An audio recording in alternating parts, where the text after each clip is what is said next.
Hello, Yakari here with another Warframe video, and this time I want to talk about what makes mag so great.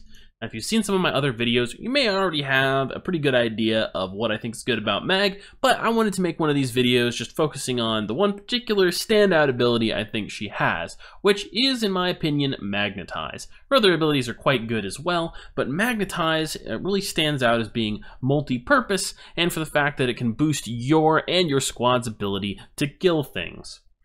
Now, Magnetize is really great because it turns a lot of weapons into kind of an AoE weapon, right? That wouldn't otherwise be AoE weapons. It also boosts your damage against the enemies inside of the bubble that it creates. And it absorbs some of the damage fired into it and turns it into an explosion at the end, as well as a damage over time effect that it already has initially, right? Now, in my other videos, I've demonstrated more various things about it, but I want to talk about its synergy with particular weapons, especially, right? So if we spawn some enemies here, and let's take a look at how it plays with the Super Vandal. And the Super Vandal I have modded for corrosive damage. I'll actually show my mods for these at the end, and let's just take a look at this.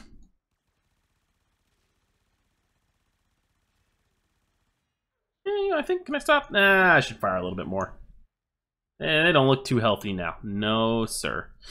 And boom! Final explosion. You should have seen some good damage numbers on there, possibly. I don't know if it's clear enough in the video, but probably can. And versus a normal one of these guys, I can take them out pretty quickly.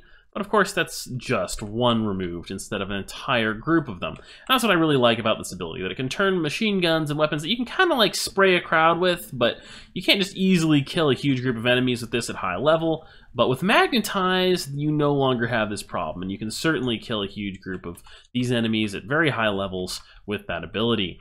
On a weapon that's, otherwise has to kind of go one at a time versus these more tough enemies. Right? The explosion at the end is also quite handy if more enemies are walking into it, or if you are starting to deal with enemies tough enough that they can actually survive this ability. Now, the other thing is that it absorbs all bullets fired into it, right? That includes enemy bullets, not just your own. So hopefully I won't screw this up, but if we spawn some of these guys, I should be able to cast, and cast, and cast, and they can't shoot me. All right, sweet. They're even hurting themselves. Now, if I just step over here, you can see I'm completely safe until this bubble fails in a few seconds and they start to shoot me, right? Instantly dead when it's gone. All right, so that gives you some of an idea of why I think it's a very flexible ability. It's also an okay CC ability. Enemies can struggle out of it, but especially enemies that use firearms won't be able to, mostly because their AI doesn't actually try that hard to get out of it, and it sucks enemies towards the center, making them all the easier to kill. Now, of course, the super is quite good, but you can really kind of go overkill here and use something like the Lanka. You may have seen my Lanka build in previous videos. Really kind of gratuitous for this, but I like showing it off because the Lanka has probably the best synergy with Mag's Magnetize. And that is because, oh, whoops, I should have turned the AI off first because this is going to get annoying otherwise. The really nice thing about it, right, is that it has high punch through. Now, the thing that makes the Supra a very effective weapon to combo with Magnetize, or anything a very effective weapon to combo with Magnetize, is punch through, right? And that's because the bullet will ricochet back and forth inside of Magnetize and hit enemies repeatedly as long as it can keep punching through. Now, the Supra, of course, I had Shred on there for, what is it, like 1.2 meters of punch through, and that can get through a bombard usually, but eventually it gets stopped. When you're firing so many projectiles, there's a decent number that achieve multiple penetrations of enemies, and you get a lot of multiplied damage by the bullet just passing through enemies repeatedly, right? Now, the Lanka has 5 meters of base punch through, meaning that it's going to go through these enemies extremely easily. Now, let's take a look at this. Just instantly dead, one shot, easy peasy. The other nice thing is that I've modded this for gas damage, and gas damage has a particular nice combo with this, which is that when the bullet passes through, say, like 3 enemies, right? Each time it passes through an enemy, there's a chance that you will score a gas proc. And if you do, since the enemies are clumped up at the center, all the enemies will be hit by that gas proc. So if you go through 3 enemies and you get lucky and you get 3 gas procs, you're going to deal the bullet damage from passing through each enemy, right? Once to each enemy, and then you're also going to deal the gas damage from every other enemy to each other enemy. right? So it's going to be basically 3 times damage to those enemies that the bullet passes through. And then it can ricochet back and forth through them repeatedly, getting you this really fantastic effect of a group of high-level enemies just dying instantly.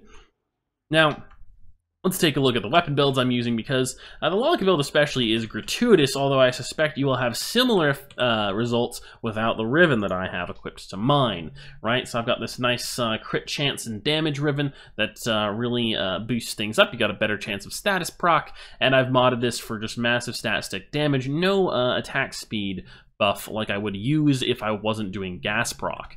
Now, the Supra, I have a much more reasonable build that anyone can achieve, and that is this. No need for a Riven mod, although I do have one. Now, this is... Oh, wait, I wasn't using this, though. I was using this version, yes, with corrosive damage.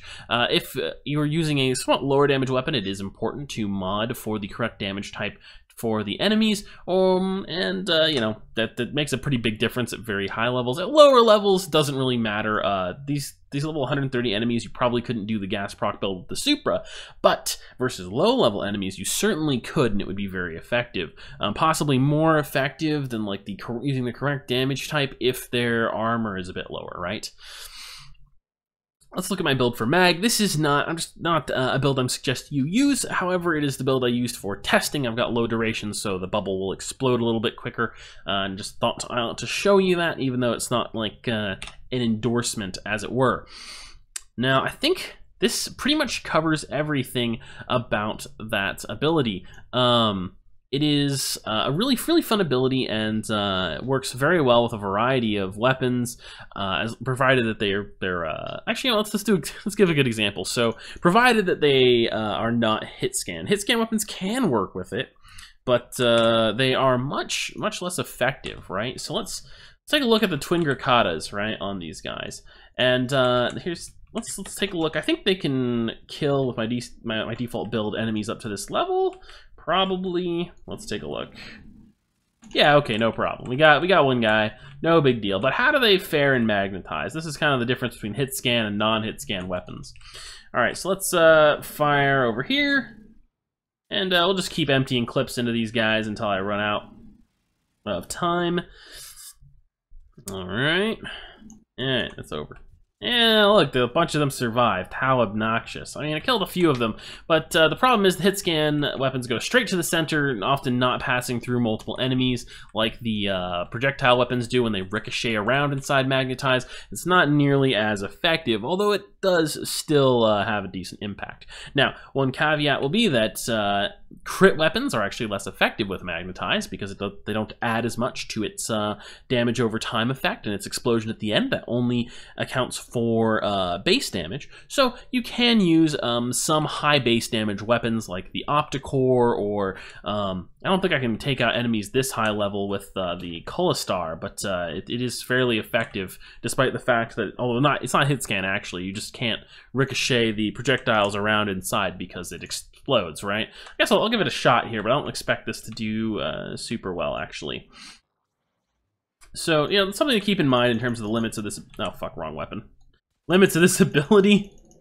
That it's not going to be as equally as effective with everything, but high damage weapons can work pretty well. Yeah, there you go. I polluted a bit with the Super, so let's go and do another group while I'm rambling on. So high damage per shot weapons can still work fairly effectively, right, with this ability, because they add a lot to that explosion damage at the end, and you're still gonna get that multiplier, right, to their damage.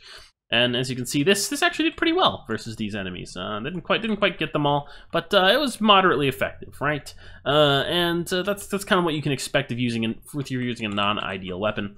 But yeah, overall, the ability remains good CC and still benefits with any weapon. Although using something like the Supra Vandal or the Lanka is particularly effective, and you can get these fantastic results up to very high levels. So, hope you enjoyed the video. If you did, please like, comment, and subscribe. It really helps my channel. And that's all for now. Yakri out.